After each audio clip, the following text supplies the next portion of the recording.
ಚಪ್ಪಾಳೆಯ ಮುಖಾಂತರ ಈ ವೇದಿಕೆಯಲ್ಲಿ ಉದ್ಘಾಟಕರ ನುಡಿಗಾಗಿ ಅವರನ್ನು ನಾನು ಆಹ್ವಾನಿಸ್ತಾ ಇದ್ದೇನೆ. ಉದ್ಘಾಟಕರ ನುಡಿಗಾಗಿ ಈ ಒಂದು ವೇದಿಕೆ.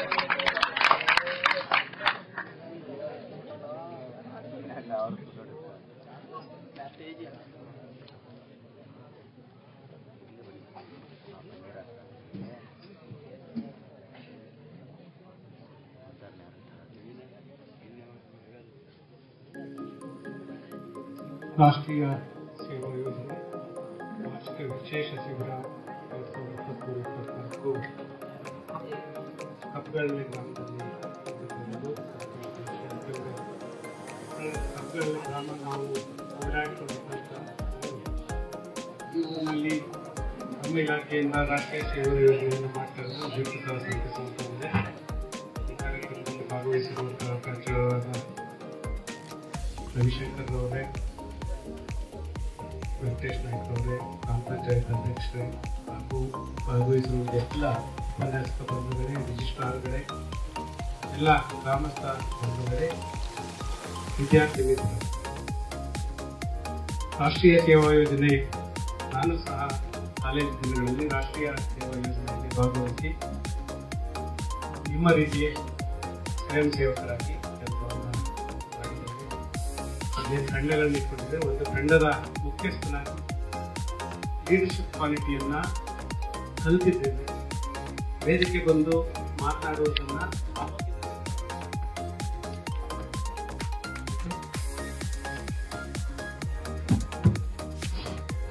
ವೇದಿಕೆಗೆ ಬಂದು ಮಾತನಾಡುವುದನ್ನ, ಮೈಕ್ ಹಿಡಿಯುವುದನ್ನ ಆವತ್ತಿನಿಂದ ಕಲಿತಿದ್ದೇನೆ. ಹಾಗಾಗಿ ರಾಷ್ಟ್ರೀಯ ಸೇವಾ ಯೋಜನೆ ಸ್ವಲ್ಪನಾದರೂ ನನಗೆ ಲೀಡರ್ಶಿಪ್ ಕ್ವಾಲಿಟಿಯನ್ನ ಕಲಿಸಿದೆ. ಅದರಿಂದಾಗಿ ಸಾಕಷ್ಟು ಕಲಿಸಿದ್ದೊಂದಿಗೆ ಹೇಗೆ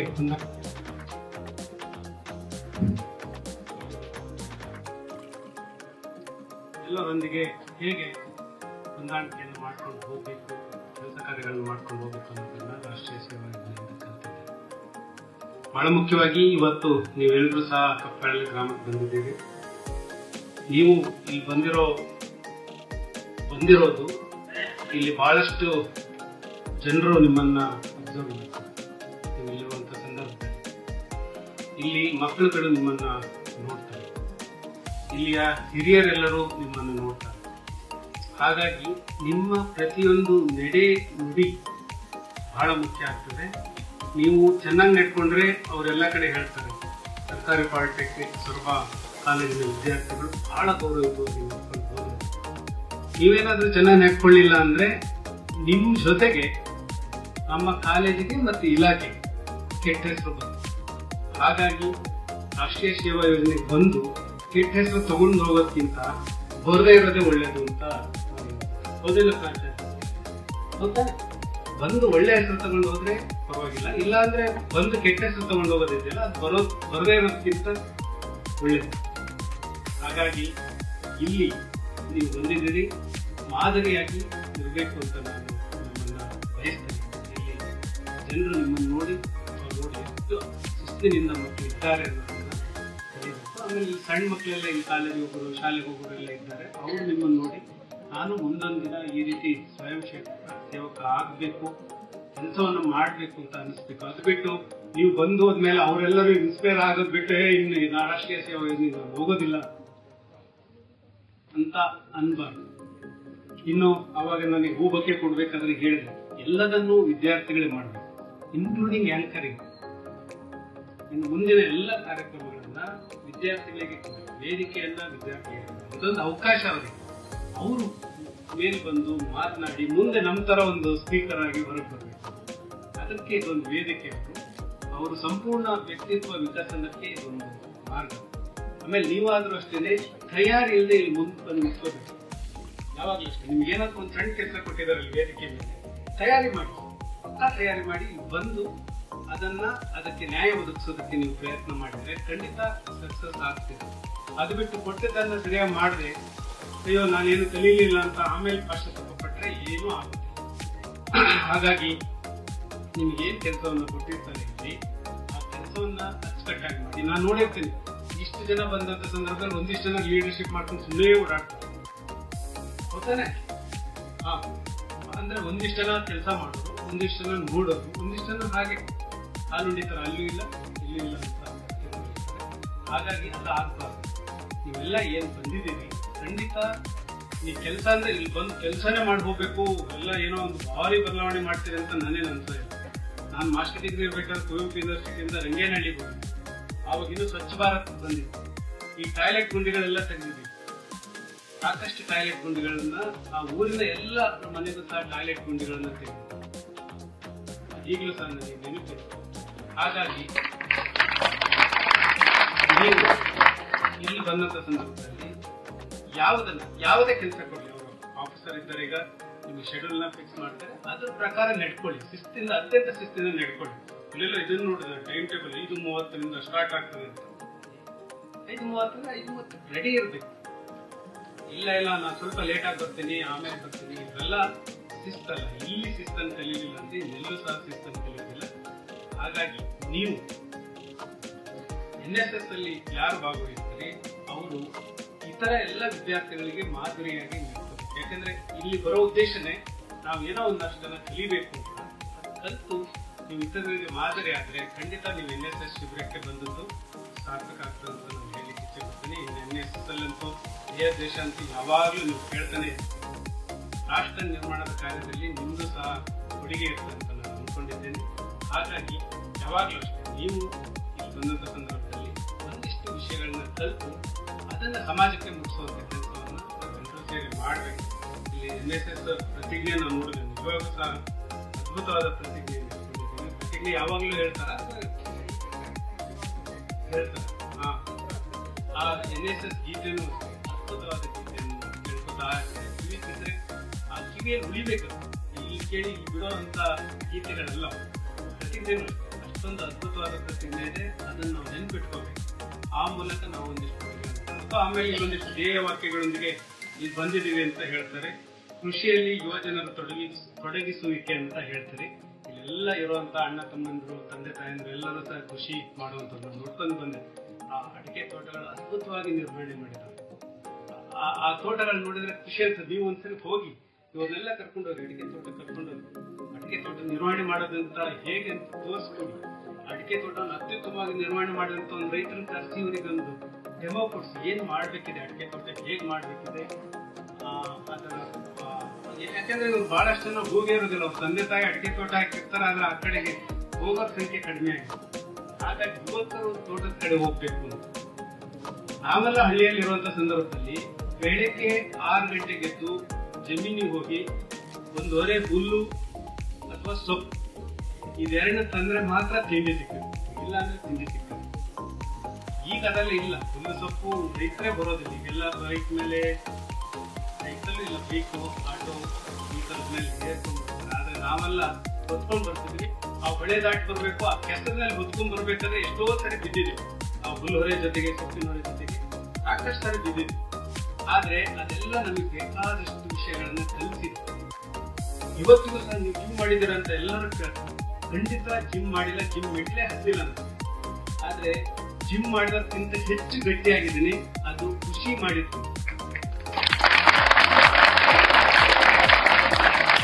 ಹೊಳೆಯಿಂದ 2 ಕೊಡಪ ನೀರನ್ನು ಎತ್ಕೊಬಂದು ಜಮೀನಲ್ಲಿ ಅವಾಗ ಬೋರ್ವೆಲ್ ಇರಲಿಲ್ಲ. ನಿಮಗೆ ಕೈ ತೋರಿಸಲೆಲ್ಲ ಬೋರ್ವೆಲ್ ಇದೆ, ಕೈ ತೋರಿಸಲ್ಲಿ ನೀರು ಬರ್ತದೆ, ಒಂದು ತರಕಾರಿ ಬೆಳೆಯೋರಿಲ್ಲ. ಆದ್ರೆ ಹೊಳೆಯಿಂದ 2 ಕೊಡಪ ನೀರನ್ನು ದೊಡ್ಡ ಕೊಡಪನ ಎತ್ಕೊಬಂದು ನೀರ್ ಹಾಕಿ ತರಕಾರಿ ಬೆಳೆದು ನಾವು ತಿಂದು ಮಾರ್ತಿದ್ದೀವಿ. ನಿಜವಾಗ್ಲೂ ತಿಳ್ಕೊಡಿ. ಈಗ ನಿಜವಾಗ್ಲೂ ನಮಗೆ ಒಂದು ತರಕಾರಿ ನಮ್ಮ ಮನೇಲಿ ಒಂದು 10 ಬೋರ್ ಇರ್ಬೋದು. ಒಂದು ಸಣ್ಣ ತರಕಾರಿ ನಮ್ಮ ಮತ್ತೇಶ್ವರಲ್ಲಿ ನಮ್ಮ ತೋಟ ಒಂದು ತರಕಾರಿ ನೋಡುವ ಅಂದ್ರೆ ನೀರು ಹೊತ್ತು ತಂದು ಹಾಕಿ ಬೆಳೆದಂತ ದಿನಗಳು ನನಗೆ ಈಗಲೂ ಸಹ ನೆನಪಿದೆ. ಅದಕ್ಕಾಗಿ ಇಷ್ಟ ಆರೋಗ್ಯವಾಗಿದ್ದೀನಿ.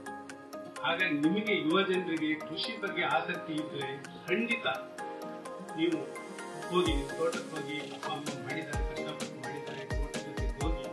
ನಾನು ಈಗಲೂ ಅಷ್ಟೇ ಬೆಳಗ್ಗೆ ಊರಿಗೆ ಬಂದ್ರೆ, ರಾತ್ರಿ ಊರಿಗೆ ಬಂದು ಉಳಿದ್ರೆ, ಬೆಳಗ್ಗೆ ಎದ್ದು ತೋಟಕ್ಕೆ ಹೋಗಿ ಪ್ರತಿ ಗಿಡಗಳನ್ನ ನೋಡಿ ಬರ್ಲಿ. ನಾನು ಸಮಾಧಾನ ಅಣ್ಣಕ್ಕೆ ಬಂದು ಹೇಳ್ತೀನಿ, ಇಂಥ ಗಿಡ ಇಂಥ ಪ್ಲೇಸ್ ಅಲ್ಲಿ ಹಾರದೆ ಒಣಗಿದೆ. ಈಗಲೂ ಹೇಳ್ತೇನೆ. ನಾನು ಕೋಲಾರ CEO ಇದ್ದಂತ ಸಂದರ್ಭದಲ್ಲಿ 100 ಹಣ್ಣಿನ ಗಿಡಗಳನ್ನ ತಂದು ಹಾಕಿದೆ. ನನ್ನ ನನಗೇನಿಲ್ಲ 365 ದಿವಸ ನನಗೆ ಹಣ್ಣು ಸಿಗ್ತದೆ. ಆ ಗಿಡಗಳು ಅದ್ಭುತವಾಗಿ ಬಂದಿವೆ. ನಾನು ತೋಟಕ್ಕೆ ಹೋದ್ರೆ ಖಂಡಿತ ಯಾವ್ದಾದ್ರು ಒಂದು ಹಣ್ಣು ಸಿಗುತ್ತೆ. ಅದು ನನ್ನ ಉದ್ದೇಶ. 365 ದಿವಸ ಯಾವ್ದಾದ್ರು ಒಂದು ಹಣ್ಣು ಸಿಗ್ಬೇಕು. ಮಂಗ ತಿಂದು ಹೋಗ್ಬಿಡ್ತದೆ. ಅವು ತಿಂದು ಉಳಿದಿದ್ದೆ ನಮ್ಗೆ. ಅವುಗಳಿರುವಂತ ಜಾಗದಲ್ಲಿ ನಾವಿರ್ತೀವಿ. ಅವರಿರುವಂತ ಕಾಡುಗಳನ್ನ ನಾವು ಕಡಿದಿದ್ದೀವಿ. ಈಗ ನಾವು ಹಣ್ಣು ಹಾಕಿದೀವಿ ಅಂತಂದ್ರೆ ಅವು ತಿಂದು ಬಿಟ್ಟ ಮೇಲೆ ನಿಜವಾಗೂ ಒಂದು ಹೇಳ್ತೀವಿ, ಅವು ಹೊಟ್ಟೆ ತುಂಬಾ ಮಾತ್ರ ತಿಂತವೆ. ನಮ್ ತರ ತಿಂದು ಮನೆ ಕಟ್ಕೊಂಡು ಹೋಗುತ್ತೆ. ಏನು ನಮ್ಮ ಮನುಷ್ಯ ಪ್ರಾಣಿ ದುರಾಸೆ ಪ್ರಾಣಿ. ನಮಗೆ ತಿಂದಿಲ್ಲ, ನಾವು ಕಳೆದೋಗ್ಬೇಕು. ನಮ್ಮ 3 ಜನರೇಷನ್ ಬೇಕು ಹೊತ್ಕೊಂಡು. ಆದ್ರೆ ಮಂಗಗಳು ಮಾತ್ರ ಅಲ್ಲಿ ಅವತ್ತಿಗೆ ಹೊಟ್ಟೆ ತುಂಬಿದ್ರೆ ಆಯ್ತು. ನಾನು ಯಾವಾಗ್ಲೂ ರೈತರಿಗೆ ಹೇಳ್ತೀನಿ, ಮಂಗಗಳಿಗೆ ಒಂದಿಷ್ಟು ಗಿಡ ಹಾಕಿ. ಗಿಡ ಹಾಕಕ್ಕೆ ಸ್ವಲ್ಪ ಮಂಗಗಳಿಗೆ ಹಾಕಿ, ಅವು ಸ್ವಲ್ಪ ತಿಂದು ಬದುಕಲಿ. ಇಲ್ಲ ಮಂಗಗಳನ್ನು ತಿನ್ನದ ಬಿಟ್ಟು ಎಲ್ಲದೂ ನನಗೆ ಬೇಕು ಅಂದ್ರೆ ಖಂಡಿತ ಆಗೋದಿಲ್ಲ. ಆವಾಗ ಅವುಗಳಿಗೆ ಹಣ್ಣು ಸಿಗ್ಲಿಲ್ಲ ಅಂತಂದ್ರೆ ನಮ್ಮ ಎಳ್ನೀರಿಗೆ ಬರ್ತವೆ. ಮರದಲ್ಲಿ ಒಂದು ಎಳ್ನೀರು ಉಳಿಸೋದಿಲ್ಲ, ಎಲ್ಲ ಕುಡಿದು ಹೋಗುದು. ಇಲ್ಲ ಅವು ಹಣ್ಣು ಸಿಗ್ಲಿಲ್ಲ ಅಂತಂದ್ರೆ ಸಣ್ಣ ಸಣ್ಣ ಎಳೆ ಅಡಿಕೆಗಳನ್ನು ಎಸಿತವೆ, ಹಾಳು ಮಾಡ್ತವೆ. ಅದಕ್ಕಾಗಿ ನಾ ಹೇಳೋದು, ನಿಮ್ ತೋಟ ಸುತ್ತ ಹಣ್ಣಿನ ಗಿಡ ಹಾಕಿಬಿಡಿ. ಖಂಡಿತ ನೀವು ನಿಮ್ಮ ಅಡಿಕೆಯನ್ನ ರಕ್ಷಣೆ ಮಾಡ್ಕೋಬಹುದು, ನಿಮ್ ತೆಂಗನ್ನ ರಕ್ಷಣೆ ಮಾಡ್ಕೋಬಹುದು. ಅದು ಬಿಟ್ಟು ಇಲ್ಲ ಎಲ್ಲ ನನಗೆ ಬೇಕು, ನಾನು ಬೇರೆ ಏನು ಹಾಕೋದಿಲ್ಲ, ಅಡಿಕೆ ಮಾತ್ರ ಹಾಕೋದು ಅಂತಂದ್ರೆ ಖಂಡಿತ ಅವಕ್ಕೇನಿಲ್ಲ ಅಂದ್ರೆ ಅನಿವಾರ್ಯವಾಗಿ ಅದಕ್ಕೆ ಬರ್ತವೆ. ಇಲ್ಲಾಂದ್ರೆ ಅಡಿಕೆ ತಿನ್ನುವಂತ ಜಾತಿ ಎಲ್ಲವು. ಆದ್ರೆ ಏನು ಸಿಗ್ಲಿಲ್ಲ ಅಂದಾಗ ಅಡಿಕೆ. ಹಾಗಾಗಿ ಅವಕ್ ಬೇಕಾದನ್ನ ಒಂದು ಸ್ವಲ್ಪ ಹಾಕಿದ್ರೆ ಖಂಡಿತ ನಮ್ಗೆ ಬೇಕಾಗಿದ್ದನ್ನ ಅವು ಬಿಟ್ಟು. ಇನ್ನು ಕೃಷಿ ಬಗ್ಗೆ ಖಂಡಿತ ಒಲವನ್ನು ಬೆಳೆಸ್ಕೊಳ್ಳಿ. ನಾನು ನೋಡಿದ್ದೀನಿ ಬಹಳಷ್ಟು ಜನ ಫಾರಿನಿಗೆ ಹೋಗಿ ದುಡಿದು ಸಾಕಾಗಿ ಬಂದೀಗ ಕೃಷಿ ಮಾಡ್ತಾರೆ. ನಾವು ಮನೆಯಲ್ಲಿದ್ದಾಗ ಭ್ರಮೆಯಲ್ಲಿದ್ದೀವಿ. ಕೆಲಸ, ಅಯ್ಯೋ ನಾನು ಕೃಷಿ ಮಾಡ್ಬೇಕಾ, ನಾನು ಡಿಗ್ರಿ ಮಾಡ್ಬಿಟ್ಟಿದ್ದೀನಿ. ಬಹಳಷ್ಟು ಜನ ವಿದ್ಯಾರ್ಥಿಗಳು ಅದೇನೆ, ನಾನ್ ಡಿಪ್ಲೊಮಾ ಮಾಡ್ತಾ ಇದ್ದೀನಿ, ನಾನು ಕೃಷಿ ಮಾಡ್ಬೇಕಾ. ಖಂಡಿತ ಮಾಡ್ಬೇಕು. ಈಗಲೂ ನಾನು ಮಾಡ್ತೇನೆ. ಈಗ ಮಾತ್ರ ಬೆಂಗಳೂರಲ್ಲಿ ತರಕಾರಿ ಬೆಳೆಯಕ್ಕೆ ಜಾಗ ಇಲ್ಲ ಅಂತ ಬೆಳೆಯೋದಿಲ್ಲ. ಇನ್ಕ್ಲೂಡಿಂಗ್ ನಾ DC ಆಗಿದ್ದಾಗ ನನಗೆ ಬೇಕಾದಷ್ಟು ತರಕಾರಿ ನಾನೇ ಬೆಳೆಸೋದು. ಅದು ಕೃಷಿ ಒಂದ್ಸರಿ ಮಾಡಿ ನೋಡಿ. ಆ ಮರದ್ದು ಗಿಡದ ನಂಟು ಬೆಳೆದ್ರೆ ಇದೇ ಬೇರೆ. ನನಗೆ ಬೇಕಾದ್ರೆ ಈಗ IAS ಹುದ್ದೆ ಬಿಟ್ಟು ಅಂದ್ರೆ ಬಿಟ್ಟು ಬರ್ತೀನಿ. ಕೃಷಿ ಜಮೀನು ಒಂದಿಷ್ಟು ಚೆನ್ನಾಗಿರುತ್ತೆ, ಅದ್ರ ಜೊತೆಗಿದ್ರೆ ನಾನು ಇಲ್ಲಿ ಊರಿಗೆ ಬಂದಾಗ ಎಷ್ಟು ಖುಷಿಯಾಗಿರ್ತೀನೋ ಅಷ್ಟು ಖುಷಿಯಾಗಿ ಬೆಂಗಳೂರಾಗಿರಕ್ಕಾಗುತ್ತೆ. ಯಾಕಂದ್ರೆ ಆ ಗಿಡ ಮರಗಳನ್ನ ನೋಡ್ತೀನಿ, ಹೋಗಿ ಆ ತೋಟಗಳನ್ನ ನೋಡ್ತೀನಿ, ಅದು ಖುಷಿ ಆಗತ್ತೆ ನನಗೆ. ಹಾಗಾಗಿ ನೀವು ದಯವಿಟ್ಟು ಯಾರು ಸಹ ಕೃಷಿಯಿಂದ ವಿಮುಖರಾಗಬೇಡಿ. ಹಾಗಾದ್ರೆ ಕೃಷಿ ಮಾಡ್ತಾ ಇಲ್ಲೇ ಇರಿ ಅಂತ ನಾನು ಹೇಳೋದು. ಖಂಡಿತ ನೀವು ಇಲ್ಲಿರಬಾರ್ದು. ಡಿಪ್ಲೊಮಾ ಓದೋದನ್ನೇ ನೀವು ಹೋಗಿ ಕೆಲಸ ಮಾಡಬೇಕು ಅಂತ, ನೀವು ಅಲ್ಲಿ ಹೋಗಿ ಚೆನ್ನಾಗಿ ಸಂಬಳ ಸಂಪಾದನೆ ಮಾಡಬೇಕು. ಆದ್ರೆ ಅಕಸ್ಮಾತ್ ಸಿಗ್ಲಿಲ್ಲ ಅಂದ ತಕ್ಷಣ ನಾವು ಏನು ಇಲ್ಲ ಅಂತ ಅಲ್ಲ, ಎಷ್ಟು ಖುಷಿ ಇದೆ ನಮಗೆ. ಕೈ ಹಿಡಿತಾರೆ, ತಂದೆ ತಾಯಿಗಳು ಮಾಡಿದ್ದಾರೆ, ನಮ್ಮ ಬಂಧುಗಳು ಮಾಡಿದ್ದಾರೆ, ಎಲ್ಲರೂ ಮಾಡಿದ್ದಾರೆ, ಅದನ್ನ ಮಾಡಿ ಬದುಕಿದ್ದಾರೆ. ಅದನ್ನ ಮಾಡಿ ನಮ್ಮಲ್ಲಿ ಇಷ್ಟು ದೊಡ್ಡ ಎತ್ತರಕ್ಕೆ ಬೆಳೆಸಿದ್ದಾರೆ, ದೊಡ್ಡ ಮಾಡಿದ್ರು. ಈಗ ನಾವು ಅಡಿಕೆ ಹಾಕೊಂಡಿದ್ದೀವಿ, ಬೇರೆ ಬೇರೆ ಬೆಳೆಗಳನ್ನ ಬೆಳಿತೀವಿ. ಮದುವೆ ಆಗೋಸ್ಕರ ಎಲ್ಲರೂ ಬದುಕೋತರ ಒಂದಿಷ್ಟು ಒಳ್ಳೆ ಬಟ್ಟೆಗಳನ್ನ ಹಾಕೊಂಡು ಓಡಾಡ್ತೀವಿ. ಆದ್ರೆ ನಾವೆಲ್ಲ ಇತಿಹಾಸ ಮರೆತುಬಿಟ್ಟಿದ್ದೀವಿ. ಯಾರು ಇತಿಹಾಸ ಮರೀತಾರೆ ಅವರು ಇತಿಹಾಸ ಸೃಷ್ಟಿ ಮಾಡೋದು. ಯಾರು ಹೇಳಿದ್ದಾರೆ ಈ ಮಾತನ್ನ? ಯಾರು ಹೇಳಿದ್ದಾರೆ? ಇತಿಹಾಸ ಮರೆತವರು ಇತಿಹಾಸ ಸೃಷ್ಟಿ ಮಾಡೋದಿಲ್ಲ. ಯಾರು ಹೇಳಿದ್ದಾರೆ? ಅಂಬೇಡ್ಕರ್ ಅವರು. ನಿಮ್ಮ ಇತಿಹಾಸ ತಿಳ್ಕೊಳ್ಳಿ. ನಮಗೆ ನಮ್ಮ ತಾತನ ಹೆಸರು ಬಿಟ್ಟರೆ ಅದ್ರ ಹಿಂದಿನ ಹೆಸರು ನಮ್ಗೆ ಯಾರಿಗೂ ಗೊತ್ತಿಲ್ಲ. ತಿಳ್ಕೊಳ್ಳೋ ಅವಶ್ಯಕತೆ ಇರೋದಿಲ್ಲ ನಮ್ಗಲ್ವಾ? ಆದ್ರೆ ಅವರೆಲ್ಲರ ಕಷ್ಟದ ಪ್ರತಿಫಲವಾಗಿ ಇವತ್ತು ಒಂದು ತಲೆ ಎತ್ತಿ ನಿಲ್ಲುವಂತಾಗಿದ್ದೀವಿ, ತಲೆ ಎತ್ತಿ ಬೆಳೆಯುವಂತೆ ಮಾಡಿದ್ದೀವಿ, ತಲೆ ಎತ್ತಿ ಓಡಾಡುವಂತಾಗಿದೆ. 3 ಹೊತ್ತಿನ ಊಟ ಸಿಕ್ಕಿದೆ. ಖಂಡಿತ ನಾ ಹೇಳ್ತೀನಿ, ನಾವು ಊರಿನಲ್ಲಿರುವಂತ ಸಂದರ್ಭದಲ್ಲಿ 3 ಹೊತ್ತಿನ ಊಟ ಇರ್ಲಿಲ್ಲ. 2 ಹೊತ್ತು ಊಟ ಮಾಡಿದ್ರೆ 1 ಹೊತ್ತು ಊಟ ಇಲ್ಲ.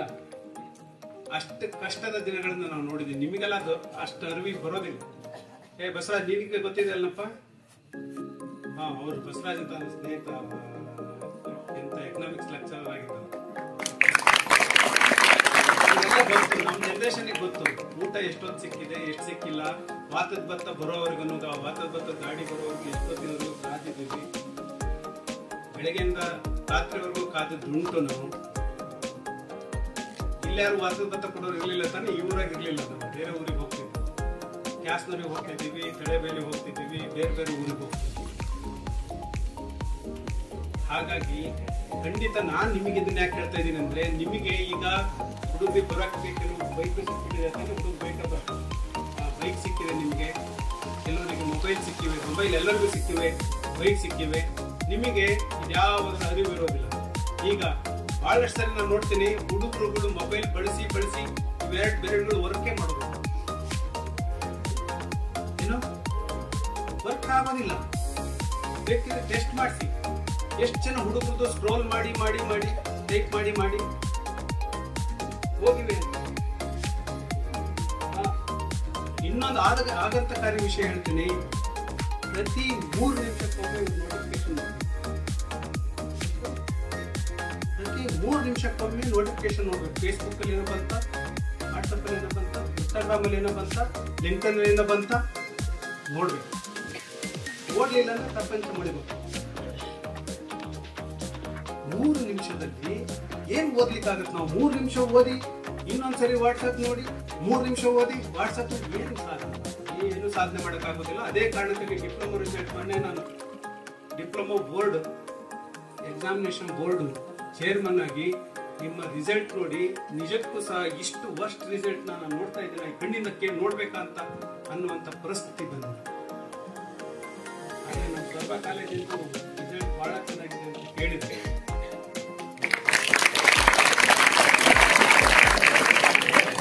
ಸರ್ಬಾ ಕಾಲೇಜಿನ ರಿಸಲ್ಟ್ ಯಾಕೆ ಚೆನ್ನಾಗಿದೆ ಅಂತ ನಿಮಗೆ ಗೊತ್ತಿಲ್ಲ, ಗೊತ್ತಿದ್ಯಾ? ಯಾಕೆ? ಲೆಕ್ಚರರ್ಸ್ ಒಳ್ಳೆ ಇದ್ದಾರೆ, ಮತ್ತೆ ಚಪ್ಪಾಳೆ ಬೇಡ ಹೇಳಿ, ನನ್ನ ಕ್ವಶನ್ ಫೋನ್ ಕಮ್ಮಿ, ಮತ್ತೆ ಜಾಸ್ತಿ ಕೊಡ್ತಾರೆ.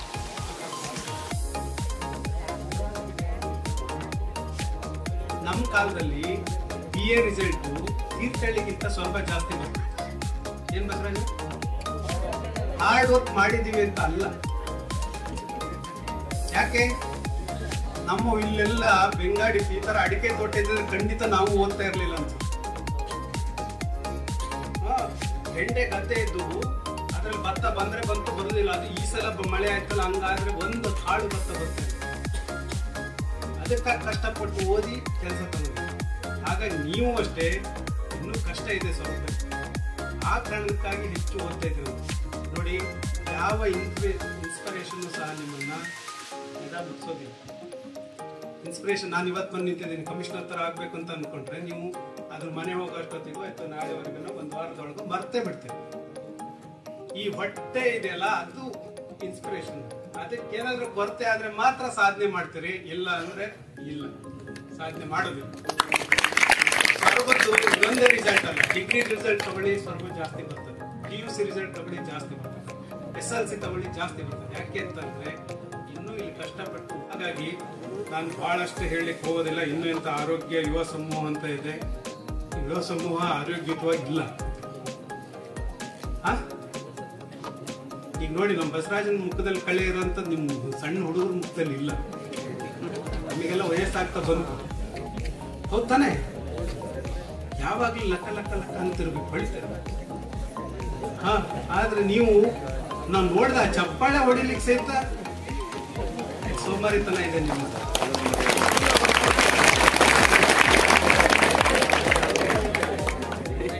ಖಂಡಿತ ನಾವಿಲ್ಲೊಬ್ಬ ಪ್ರಸನ್ನ ಕುಮಾರ್ ಅಂತ ಹಿಸ್ಟ್ರಿ ಲೆಕ್ಚರರ್ ಇತ್ತು.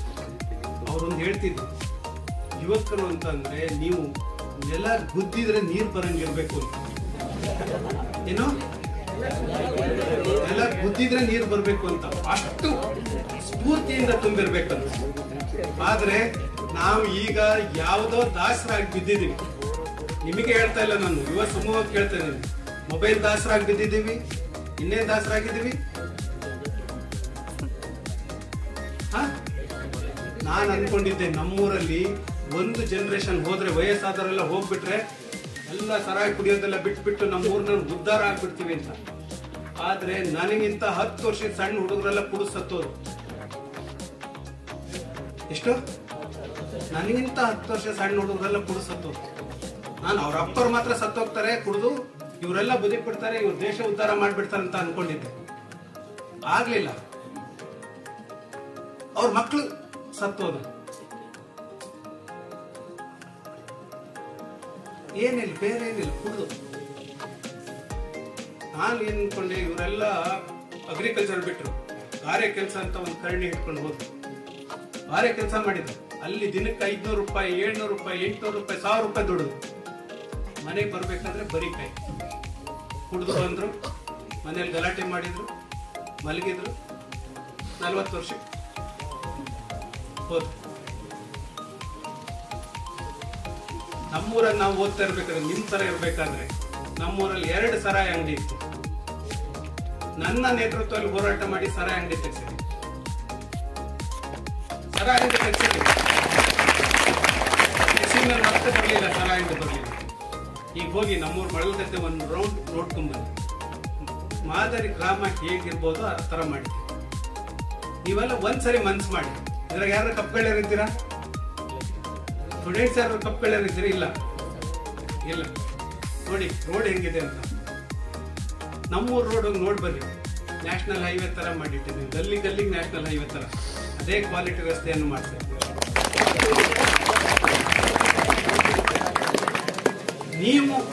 ನೀವು ಓದಿ IAS ಆಗಿ ಆವಾಗ ನೋಡಿ ನಿಮ್ಮೂರ ರಸ್ತೆಗಳು ಏನಾಗ್ತದೆ, ನಿಮ್ಮೂರ ದೇವಸ್ಥಾನ ಏನಾಗ್ತದೆ, ನಿಮ್ಮೂರ ಕೆರೆಗಳು ಏನಾಗ್ತವೆ, ಏನೆಲ್ಲ ಮಾಡ್ಲಿಕ್ಕೆ ಸಾಧ್ಯ ಇದೆ ಅಂತ ಗೊತ್ತಾಗ್ತದೆ.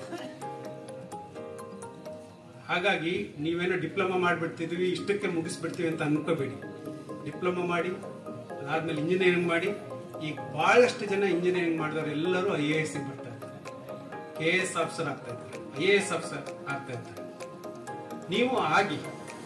ನಾನು ನೋಡ್ತಾ ಇದ್ದೀನಿ ನಮ್ಮ ಸೊರಬ ತಾಲೂಕಿನಲ್ಲಿ ನಾನು KS ಆದ್ಮೇಲೆ ಸುಮಾರು 17 ವರ್ಷಗಳ ನಂತರ ಅಧ್ಯಕ್ಷ ಊರಿನಾಗ ಒಬ್ಬರು KS ಆಗಿದ್ದಾರೆ, ದೇವರಾಜ. 17 ವರ್ಷದ ಮೇಲೆ. ಆ ಲೆಕ್ಕಕ್ಕೆ ಹೋದ್ರೆ ನಮ್ಮೂರ ಪ್ರತಿ ವರ್ಷ ಆಗ್ಬೇಕು, ಪ್ರತಿ ಬ್ಯಾಚ್ ಬಂದ್ರು ಆಗೋದಿಲ್ಲ. ನಮಗೆಲ್ಲ ಓದಕ್ ಹೋಗ್ತಿರ್ಲಿಲ್ಲ ಅಂತ ಸ್ವರೂಪದಲ್ಲಿ ಒಂದು ಕೋಚಿಂಗ್ ಸೆಂಟರ್ ಮಾಡಿದ. ನನ್ನ ಮಾತು ನಡೆಯುತ್ತೆ ಹಂಗಂತ ನಾನು ಸಂಬಳದ ದುಡ್ಡು ಹಾಕಿಲ್ಲ. ಅದಕ್ಕೆ ನಾನು ಯಾರಿಗೋ ಹೇಳಿದೆ. ಅವರು ಅಲ್ಲಿ ಸುರೇಶ್ ಅಂತ ಕೂತಿದ್ದ ನನ್ನ ಫ್ರೆಂಡ್, ಅವ್ರ ಮನೆ ಮೇಲೆ ಬಿಟ್ಕೊಟ್ಟ. ನಮ್ಮ ಮನೆ ಮೇಲೆ ಕಟ್ಬಿಡುವ, ಕೋಚಿಂಗ್ ಸೆಂಟರ್ ಮಾಡುವ. ಕೆಲವರಿಗೆಲ್ಲ ಮನೆ ಹತ್ರ ಯಾಕಪ್ಪ ಬರ್ತಾರೆ ಇವರು ಅಂತ ಅನ್ಸುತ್ತೆ. ಆದ್ರೆ ಅಷ್ಟು ಹುಡುಗರನ್ನ ಅವ್ರ ಮನೆ ಹತ್ರ ಇಟ್ಕೊಂಡು ಕೋಚಿಂಗ್ ಕೊಡ್ತಾರೆ.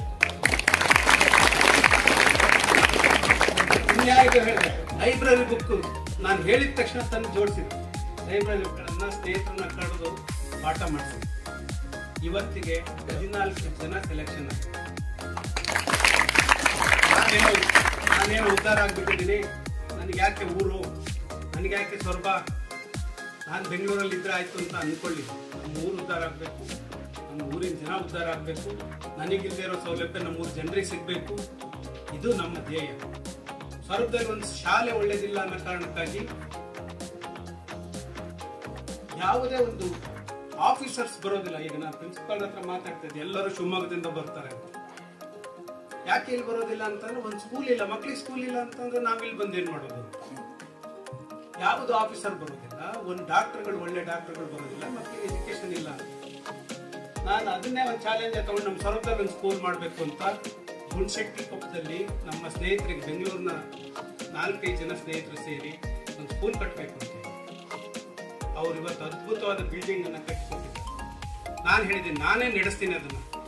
ಆದ್ರೆ ಲಾಭಕ್ಕೆಲ್ಲ ಇಲ್ಲಿ ಜನರಿಗಾಗಿ ನಡೆಸ್ತೀವಿ ಅಂತ ಹೇಳಿದ್ದೀವಿ. ಖಂಡಿತ ಅದು ಜೂನ್ ನಿಂದ ಸ್ಕೂಲ್ ಪ್ರಾರಂಭ ಆಗ್ತದೆ. ಖಂಡಿತ ಅದನ್ನ ಯಾರಾದ್ರೂ ಆಸಕ್ತಿ ಇದ್ರೆ ಗುಣಶೆಟ್ಟಿ ಕೊಪ್ಪದಲ್ಲಿ ಆ ಬಿಲ್ಡಿಂಗ್ ಅನ್ನು ಒಮ್ಮೆ ನೋಡ್ಕೊಂಡ್ಬಂದು. ಎಷ್ಟು ಅದ್ಭುತವಾದ ಬಿಲ್ಡಿಂಗ್ ಅನ್ನ ಬೆಂಗಳೂರಿನ ನನ್ನ ಸ್ನೇಹಿತರೆಲ್ಲರೂ ಸೇರಿ, ನಮ್ಮ ಅಣ್ಣನ ಸ್ನೇಹಿತರೆಲ್ಲ ಸೇರಿ ಕಟ್ಟಿಸಿದ್ದಾರೆ. ಅವ್ರಿಗೇನು ಬೆಂಗಳೂರಿನಾಗ ಇರೋರಿಗೆ ಇಲ್ಲಿ ಬಂದು ದುಡ್ಡು ಇನ್ವೆಸ್ಟ್ ಮಾಡೋದಕ್ಕೆ ಏನ್ ಬಂದಿದೆ? ಆದ್ರೆ ನನ್ನ ಕಾಳಜಿ ಅದು ನಮ್ಮೂರೇ ಜನರಿಗೆ ಒಂದು ಒಳ್ಳೆ ಎಜುಕೇಶನ್ ಸಿಗ್ಬೇಕು. ಎಜುಕೇಶನ್ ಇದೆ ಅನ್ನೋ ಕಾರಣಕ್ಕಾಗಿ ಒಳ್ಳೆ ಅಧಿಕಾರಿಗಳು ಇಲ್ಲಿ ಬರಬೇಕು. ಎಜುಕೇಶನ್ ಇದೆ ಅನ್ನೋ ಕಾರಣಕ್ಕಾಗಿ ಡಾಕ್ಟರ್ಗಳು ಇಲ್ಲಿ ಬರಬೇಕು, ಇಲ್ಲಿ ಸರ್ವ್ ಮಾಡಬೇಕು. ಆ ಮೂಲಕ ನಮ್ಮ ತಾಲೂಕಿನ ಅಭಿವೃದ್ಧಿ ಇನ್ನಷ್ಟು ಆಗ್ಬೇಕು ಅನ್ನೋ ಕಾರಣಕ್ಕಾಗಿ ಅದನ್ನ ಮಾಡಿದ್ದೇವೆ. ಖಂಡಿತ ನಿಮ್ಮೂರಿನ ಮಕ್ಕಳೇ ಶಿವಮೊಗ್ಗ ಜಿಲ್ಲೆಯಲ್ಲಿ ಅಂತದೊಂದು ಸ್ಕೂಲ್ ಇರಬಾರದು, ಅಂತದೊಂದು ಸ್ಕೂಲ್ ಅನ್ನ ಮಾಡಿ ತೋರಿಸ್ಬೇಕಂತ ಛಲ ಇದೆ. ಖಂಡಿತ ಹೇಳ್ತಾ ಇನ್ನು ಹೆಚ್ಚು ಮಾತಾಡಕ್ ಹೋಗೋದಿಲ್ಲ. ಆದ್ರೆ ನೀವೆಲ್ಲರೂ ಯುವಕರಿದ್ದೀರಿ, ಬಿಸಿ ರಕ್ತ ಹೌದಾನೆ? ಬಿಸಿ ರಕ್ತ ಇದೆಯಾ? ನಂಗೆ ಯಾಕೋ ಅನುಮಾನ ಬರ್ತಾ ಇದೆ. ಹಾ, ಬಿಸಿ ರಕ್ತದ ಯುವಕರಿದ್ದೀರಿ. ನೀವು ಮನ್ಸು ಮಾಡಿದ್ರೆ ಯಾವ ಕೆಲಸವನ್ನು ಬೇಕಾದ್ರೂ ಮಾಡಿ ಮುಗಿಸ್ಬೋದು. ಆದ್ರೆ ಮನ್ಸು ಮಾಡೋದಿಲ್ಲ. ನಾವು ಮನ್ಸು ಮಾಡ್ತೀವ? ಮಾಡಲ್ಲ. ಇವತ್ತು ಹೇಳಿದಾಗ ಮಾಡ್ತೀವಿ. ಆಯ್ತು, ನೀವು ಮನ್ಸು ಮಾಡೋದಾದ್ರೆ ನಾನು ಇವತ್ತು ಇಲ್ಲಿ ಬಂದು ಭಾಷಣ ಮಾಡಿದ್ದಕ್ಕಾಗಿ ಎಷ್ಟು ಜನ ನಂತರ AS ಆಸಕ್ತಿ ಇದೆ? ಕೈ ಎತ್ತರ ನೋಡಿ.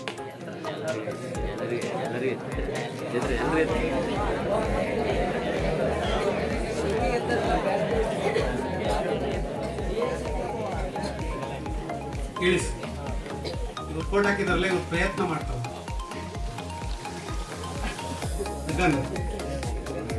ಪ್ರಯತ್ನ ಅಲ್ಲ, ಮಾಡ್ತೀನಿ, ಮಾಡೇ ಮಾಡ್ತೀನಿ.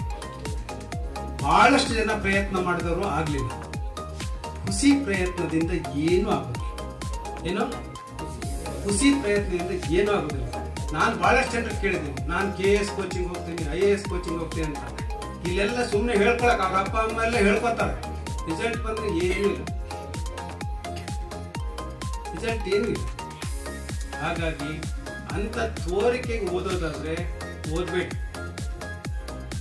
ಖಂಡಿತ ಕಿಚ್ಚಿರ್ಲಿ, ಖಂಡಿತ ನಾನು ಸಾಧನೆ ಮಾಡ್ತೀನಿ ಅನ್ನೋದಿದ್ರೆ ಮಾಡಿ. ಬನ್ನಿ, ನಮ್ಮೂರೇನು ಬಹಳ ದೂರ ಇಲ್ಲ. ಇಲ್ಲಿಂದ ಎಷ್ಟು 4 ಕಿಲೋಮೀಟರ್ ಆಗುತ್ತಾ? 5 ಕಿಲೋಮೀಟರ್ ಆಗುತ್ತೆ. ನಮ್ಮೂರು ಒಂದ್ಸರಿ ನೋಡಿ ಹೇಗಿದೆ ನಮ್ಮೂರು ಅಂತ. ನೀವು ನಿಮ್ಮೂರನ್ನ ಆ ಥರ ಮಾಡುವಂತ ಕಲ್ಪನೆ ಇದ್ರೆ ನಮ್ಮೂರನ್ನ ಒಂದ್ಸರಿ ನೋಡಿ. ಈಗ ಬರೀ ಅಷ್ಟಕ್ಕೆ ನಿಲ್ಸಿಲ್ಲ, ನಾನು ಹೇಳಿಲ್ಲ ನಿಮಗೆ ಸಭಾಭವನ ಮಾಡ್ತಾ ಇದ್ದೀವಿ ಅಂತ. ಬಡವರಿಗೆ ಮದುವೆ ಮಾಡ್ಲಿಕ್ಕೆ, ಕಾರ್ಯಕ್ರಮ ಮಾಡ್ಲಿಕ್ಕೆ ಒಂದು ಸಭಾಭವನ ಮಾಡಿಸ್ತಾ ಇದ್ದೀವಿ 1.5 ಕೋಟಿ ವೆಚ್ಚದಲ್ಲಿ. ಇಷ್ಟರಲ್ಲೇ ಮುಕ್ತಾಯ ಆಗ್ತದೆ. ಮುಕ್ತಾಯ ಆದ್ಮೇಲೆ ಬರೀ ನಮ್ಮೂರಿಗಿಲ್ಲ, ಸುತ್ತಮುತ್ತಲಿನ ಎಲ್ಲ ಊರಿಗೂ ಸಹ ಆ ಕಾರ್ಯಕ್ರಮಗಳು ಮಾಡ್ತೀನಿ. ನೀವೇನಾದ್ರು ಮದುವೆ ಆಗೋದಿದ್ರೆ ಅಲ್ಲೇ ಆಗ್ತದೆ.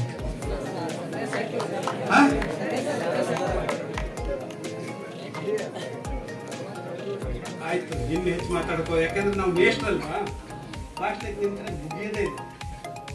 ಹಾಗಾಗಿ ಅದು ನೀವೆಲ್ಲ ಎದುರಿ ಸಿಕ್ಕಿದ್ದೀರಿ ಅಂದ್ರೆ ಇನ್ನಷ್ಟು ಮಾತು. ಇನ್ನೇನು ದೊಡ್ಡವ್ರು ಸಿಕ್ಕರೆ ಅವ್ರ ಹತ್ರ ಹೆಚ್ಚು ಮಾತಾಡೋದಿಲ್ಲ ನಾವು. ಯಾಕಂದ್ರೆ ದೊಡ್ಡವ್ರದ್ದು ಆಲ್ಮೋಸ್ಟ್ ನಮ್ದು ಮುಗ್ದಂತ ಅಧ್ಯಾಯ ಅಂತ. ಹೌದಾನೆ? ಇಲ್ಲ? ಹಾ. ಆದ್ರೆ ಕಪ್ಪಳ್ಳಿ ಗ್ರಾಮಕ್ಕೆ ಇವರೆಲ್ಲ ಇದ್ದಾರೆ. ಅವರಿಗೆಲ್ಲ ನೆನಪಿದೆಯೇನೋ ಗೊತ್ತಿಲ್ಲ. ನಾನು ಇಲ್ಲಿ ರಾತ್ರಿ 10 ಗಂಟೆಗೆ ಬಂದು ಎಂತ ಹೂವು, ಕನಕಾಂಬರ ಹೂವು, ಕನಕಾಂಬರ ಹೂವು ಸೈಕಲ್ ಹೊಡ್ಕೊಂಡು ಬಂದು ಮನೆಗೆಲ್ಲ ಕನಕಾಂಬರ ಹೂವನ್ನು ಕಲೆಕ್ಟ್ ಮಾಡಿಕೊಂಡು ಊರಿಗೆ ಹೋಗಿ ಅಲ್ಲಿ ಇವ್ನಿಂಗ್ ನೇತಾಕಿ ಬೆಳಗ್ಗೆ ಅದನ್ನ ಒಂದು ಗಂಟು ಕಟ್ಟಿ ಬೆಳಗ್ಗೆ ಫಸ್ಟ್ ಬಸ್ಸಿಗೆ ಶಿವಮೊಗ್ಗ ಕಳಿಸಿ ಅಲ್ಲಿಂದ ಚೀಟಿ ದುಡ್ಡು ಬಂದ ಮೇಲೆ ಇಸ್ಕೊಂಡು ತಾಯಂದ್ರಿಗೆಲ್ಲ ತಂದ್ಕೊಟ್ಟಿದ್ವಿ. 1 ರೂಪಾಯಿ ಮೋಸ ಮಾಡಿದ್ದೀವಿ. ಇಲ್ಲ, ಜಾಸ್ತಿ ಹೂ ಕೊಟ್ಟವ್ರು ಇಲ್ಲೇ ಇದ್ದಾರೆ. ಅದೇನ್ ಬಿಸ್ನೆಸ್ ಅಂತ ಮಾಡಿಲ್ಲ, ಹೊಟ್ಟೆ ಪಾಡಿಗೆ ಮಾಡಿದ್ದು. ಶಾಲೆ ಫೀಸ್ ಕಟ್ಬೇಕು, ಕಾಲೇಜಿಗೆ ಫೀಸ್ ಕಟ್ಬೇಕಂತ ಮಾಡಿದ್ದು. ಅಷ್ಟು ಕಷ್ಟ ಇರ್ಬೇಕಾದ್ರೆ ಎಷ್ಟೋ ದಿನ ಬಸ್ ಚಾರ್ಜ್ ದುಡ್ಡು ಇರ್ಲಿಲ್ಲ. ಸ್ವರ್ಗಕ್ಕೆ ಹೋಗಕ್ಕೂ ಬಸ್ ಚಾರ್ಜ್ ದುಡ್ಡು ಇಲ್ಲದೆ ಕಾಲೇಜಿಗೆ ಹೋಗಿಲ್ಲ ನಾವು.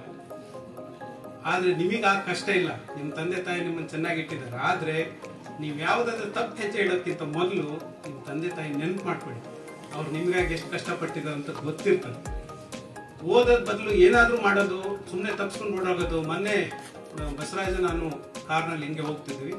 ಆ ಬಸ್ ಸ್ಟ್ಯಾಂಡ್ ಆಗಿ ಯೂನಿಫಾರ್ಮ್ ಹಾಕೊಂಡು ಎಲ್ಲ ಹುಡುಗರು, ನನಗೂ ಹೇಳಿ ಸಾಕಾಗಿದೆ. ಆದ್ರೆ ಅವರು ಹಾಗೆ ನಿಲ್ಲೋದು ಅಂತ ನಾನು ಇಳಿದು ಹೋದ್ರೆ ಸಾಕು ಓಡೋಗ್ತಾರೆ ಅಂತ. ಆಯ್ತು, ಟೆಸ್ಟ್ ಮಾಡ್ಬಿಡುವಂತ ಕಾರ್ ಟರ್ನ್ ಮಾಡ್ಕೊಂಡು ಬಂದು ಬಸ್ ಸ್ಟ್ಯಾಂಡ್ ಆಗಿ ನಿಲ್ಸಿ. ಬಸವರಾಜ್ ಹೋಗಿ ನಿಂತಿದ್ದಷ್ಟೇ ಎಲ್ಲ ಹುಡುಗರು ಬಿದ್ದು ಓಡೋಗ್ತಾರೆ. ನಾವು ಎಲ್ಲಿಗೆ ಬಂದಿದ್ದೀವಿ, ಯಾವ ಪರಿಸ್ಥಿತಿ ಬಂದಿದ್ದೀವಿ. ತಂದೆ ತಾಯಿ ಕಾಲೇಜಿಗೆ ಕಳಿಸಿದ್ರೆ ಬಸ್ ಸ್ಟ್ಯಾಂಡ್ ಆಗಿ ನಿಂತ್ಕೊಂಡು ಕಾಲ ಕಳೆದು ಮತ್ತೆ ಬಸ್ಸಿಗೆ ವಾಪಸ್ ಹೋಗುವಂತ ದರಿದ್ರ ಪರಿಸ್ಥಿತಿಗೆ ನಾವು ಬಂದಿದ್ದೀವಿ ಅಂದ್ರೆ ಖಂಡಿತ ಇಲ್ಲಿ ಎಲ್ಲಿ ಹೋಗಿ ನಿಲ್ತೀವಿ. ಇದೊಂದೇ ಅಲ್ಲ, ಸಾಗರ ಕಾಲೇಜ್ ಪ್ರಿನ್ಸಿಪಲ್ ಹೇಳಿದ್ರು, ವಿಡಿಯೋ ತೋರಿಸಿದ್ರು, ನೋಡಿ ಸರ್ ನಾವು ಕರಿಯಕ್ಕೆ ಹೋದ್ರೆ ಬಿದ್ದು ಓಡೋಗ್ತಾರೆ. ಇಂಥ ದರಿದ್ರ ವ್ಯವಸ್ಥೆ ಬಂದಿದೆ. ಇನ್ನೂ ಒಂದು ಏನು ಇನ್ನೂ ಒಂದು ಆಘಾತಕಾರಿ ವಿಷಯ ಬಸವರಾಜ್ ಹೇಳಿದ್ರು, ಹೆಣ್ಮಕ್ಳೆಲ್ಲ ಕಾಲೇಜಿಗೆ ಅಂತ ಬಂದು ಅಲ್ಲಿ ಇರೋದಿಲ್ಲ. ಖಂಡಿತ ಇಂಥ ಕೆಟ್ಟ ವ್ಯವಸ್ಥೆ ಬೇಡ. ಹೆಣ್ಮಕ್ಳಿಗೆ ನಾನು ಕಿವಿ ಮಾತು ಹೇಳ್ತೇನೆ, ಖಂಡಿತ ಚರಿತ್ರೆಗಿಂತ ಚಾರಿತ್ರ್ಯ ಮುಖ್ಯ, ತಿಳ್ಕೊಳ್ಳಿ. ಅದೇ ಹೋದ್ಮೇಲೆ ಎಲ್ಲ ಹೋಯ್ತು, ಚಾರಿತ್ರ್ಯ ಹೋದ್ಮೇಲೆ ಇನ್ನೇನು ಉಳಿಯುತ್ತೆ, ಬೇರೆ ಏನು ಉಳಿಯೋದು. ಹಾಗಾಗಿ ನೀವು ಅಂತ ಹೇಳ್ತಾ ಇಲ್ಲ, ಬಸವರಾಜನ ಹತ್ರ ನಾನು ಮಾತಾಡಿದ್ದೀನಿ, ಲೆಕ್ಚರರ್ ಕಷ್ಟ ಇದೆ ಅಂತ ಗೊತ್ತಿದೆ ಅವರು. ಖಂಡಿತ ಯಾರ್ಯಾರೆಲ್ಲ ಈ ತರದ ಕೆಲಸವನ್ನು ಮಾಡ್ತಾ ಇದ್ದಾರೆ ಅವ್ರು ಖಂಡಿತ ತಮಗೆ ತಾವೇ ಆತ್ಮವಂಚನೆ ಮಾಡ್ಕೊತಾರೆ. ಇಂಥ ಅವಕಾಶ ಸಿಕ್ಕಾಗ ಕಳ್ಕೊಂಡು ನಮ್ಮ ಜೊತೆಗೆ ಓದ್ತಿರಲ್ಲ, ಹೀಗೆ ಓಡಾಡ್ತಾರಲ್ಲ, ಈಗ ಏನಾಗಿದಾರ ಅಂತ ನಮಗೆ ಗೊತ್ತು. ಏನಾಗಿದಾರಪ್ಪ ಬಸವರಾಜ? ಮೀನ್ ಮಾರ್ಕೆಟ್ ಆಗಿದ್ದಾರೆ. ನಮ್ಮ ಜೊತೆಗೆ ಅವ್ರ ತಂದೆ ತಾಯಿ ಕಷ್ಟಪಟ್ಟು ಓದಕ್ ಕಳಿಸಿದ್ರೆ ಹೀಗೆ ಓಡಾಡ್ಕೊಂಡು ಕಾಲ ಕಳೆದವರೆಲ್ಲ ಇವತ್ತು ಅಡ್ರೆಸ್ ಅಲ್ಲೇ ಇಲ್ಲ. ನಾವು ಬಸ್ಸಿಗೆ ದುಡ್ಡಿಲ್ಲ ಅಂದ್ರೂ ಕಷ್ಟಪಟ್ಟು ದುಡಿದು ಹೂ ಮಾರಾಟ ಮಾಡಿ ಶಾಲೆ ಕಲ್ತೀವಿ ಅಂತ ಇವತ್ತು ಕಮಿಷನರ್ ಆಗಿ ನಿಮ್ಮ ಎದುರಿಗೆ ಭಾಷಣ ಮಾಡ್ತಾ ಇದ್ದೀನಿ. ಅದನ್ನ ಅರ್ಥ ಮಾಡ್ಕೊಳ್ಳಿ ಅಷ್ಟೇ. ಕಷ್ಟಪಟ್ಟು ನಿಮ್ಮ ತಂದೆ ತಾಯಿ ಕಳಿಸ್ತಾರೆ, ಅದನ್ನ ನೆನ್ಪಿಟ್ಕೊಂಡು ನೀವು ಓದೋಂಥದ್ದು ಕಲೀರಿ. ಇಲ್ಲ ಅಂತಂದ್ರೆ ಖಂಡಿತ ನಾವು ನಮಗೆ ನಾವೇ, ಬೇರೆ ಯಾರಿಗೂ ಮೋಸ ಆಗೋದಿಲ್ಲ, ನಮಗೆ ನಾವೇ ಆತ್ಮವಂಚನೆ ಮಾಡ್ಕೊಂಡಂಗೆ ಆಗ್ತದೆ, ನಮಗೆ ನಾವೇ ಮೋಸ ಮಾಡ್ಕೊಂಡಂಗೆ ಆಗ್ತದೆ. ಅದು ಬಿಟ್ಟು ಅದರಿಂದ ಯಾರಿಗೂ ನಷ್ಟ ಆಗೋದಿಲ್ಲ. ಖಂಡಿತ ನಷ್ಟ ಆದ್ರೆ ನಿಮಗೆ ಮಾತ್ರ, ಅದು ಬಿಟ್ಟು ಬೇರೆ ಯಾರಿಗೂ ಮೋಸ ಆಗೋದಿಲ್ಲ. ಕೊನೆಯದಾಗಿ NSS ಕಾರ್ಯಕ್ರಮಕ್ಕೆ ಬಂದಿದ್ದೀರಿ. ನಾನು ಮೊದಲೇ ಹೇಳಿದ್ದೀನಿ, ಊರಿನಲ್ಲಿ ಮಾದರಿ ವ್ಯಕ್ತಿಗಳ ತರ ಇದ್ದು ವಾಪಸ್ ಹೋಗ್ಬೇಕು. ನೀವು ಅದನ್ನ ಎನ್ಶೂರ್ ಮಾಡಬೇಕು. ಇಲ್ಲಿ ಬಂದಂತ ಸಂದರ್ಭದಲ್ಲಿ ಅತ್ಯಂತ ಶಿಸ್ತಿನಿಂದ ಸೊರಬ ಕಾಲೇಜು ಹುಡುಗರು ಇದ್ದು ಹೋಗಿದ್ದಾರೆ ಅಂತ, ಅದು ಬಹಳ ಇಂಪಾರ್ಟೆಂಟ್. ನಿಮ್ಮ ಪ್ರತಿಯೊಂದು ನಡೆ ನುಡಿ, ನಿಮ್ಮ ಮಾತನ್ನ ಜನ ಅಬ್ಸರ್ವ್ ಮಾಡ್ತಾರೆ. ಅದಕ್ಕೆ ತಕ್ಕಂತೆ ನಡ್ಕೊಳ್ಳಿ. ಆಮೇಲೆ ಈ ಸ್ಟೇಜ್ ಸಿಕ್ಕಿದೆ ನಿಮಗೆ, ಆ ಸ್ಟೇಜ್ ಅನ್ನು ಉಪಯೋಗಿಸ್ಕೊಳ್ಳಿ. ನಾನು ಬರ್ತೀನಿ, ನೋಡ್ತೀನಿ. ಇಲ್ಲಿ ಬಂದಾಗ ಹಾಡನ್ನ ಪ್ರಾಕ್ಟೀಸ್ ಮಾಡ್ದಂಗೆ ಬಂದು ಹಾಡು ಹೇಳಿದ್ರೆ ಆ ಊರಿನ ಜನ ನೋಡೋದಿಲ್ಲ. ನೋಡ್ತೀರಾ? ಇಲ್ಲ. ಚೆನ್ನಾಗಿ ಪ್ರಾಕ್ಟೀಸ್ ಮಾಡಿ ಇಲ್ಲಿ ಬಂದು ನಾಳೆ ಪರ್ಫಾರ್ಮ್ ಮಾಡಿ. ಇವತ್ತೇ ಪರ್ಫಾರ್ಮೆನ್ಸ್, ನಾಳೆಯಿಂದ ಸಂಜೆ ಎಂಟರ್ಟೈನ್ಮೆಂಟ್ ಇದೆ ನಿಮಗೆಲ್ಲರೂ. ಮಾಡಿ, ಏನಾದ್ರು ಒಂದು ಆಕ್ಟಿಂಗ್ ಮಾಡ್ತೀರಾ ಚೆನ್ನಾಗಿ ಮಾಡಿ, ಹಾಡು ಹೇಳ್ತೀರಾ ಚೆನ್ನಾಗಿ ಹೇಳಿ, ಮಿಮಿಕ್ರಿ ಮಾಡ್ತೀರಾ ಚೆನ್ನಾಗಿ ಮಾಡಿ. ಅದು ಬಿಟ್ಟು ಏನೋ ಒಂದು ಕಾಟಾಚಾರ ಬಂದು ನಿಂತ್ಕೊಂಡು ಇಲ್ಲಿ ಏನೋ ಯಾರ್ದೋ ಮುಖ ನೋಡ್ಕೊಂಡು ಮಾಡಿದ್ರೆ ಉಪಯೋಗ ಆಗುತ್ತಿಲ್ಲ. ಹಾಗಾಗಿ ಇಲ್ಲಿ ನೀವು ಸ್ಟೇಜ್ ಮೇಲೆ ಬಂದಂತ ಸಂದರ್ಭದಲ್ಲಿ ಸೀರಿಯಸ್ ಆಗಿ ಪರ್ಫಾರ್ಮ್ ಮಾಡಿ, ಅದು ನಿಮ್ಮನ್ನ ಎತ್ತರಕ್ಕೆ ಏರಿಸುತ್ತೆ. ನಾನು ಅದೇ ಹೇಳಿದೆ, ನಾನು ಫಸ್ಟ್ ಮಾತಾಡಕ್ಕಂತಿದ್ದು NSS ವೇದಿಕೆಯಿಂದ ಅಂತ. ಅದುವರೆಗೂ ಮೈಕೆ ಸಿಕ್ಕಿರ್ಲಿಲ್ಲ ನಾನು. ಆದ್ರೆ ಇವತ್ತು ಚೆನ್ನಾಗಿ ಮಾತಾಡೋದಿಲ್ವ? ನಾನು ಮಾತಾಡ್ತೀನಿ ತಾನೆ?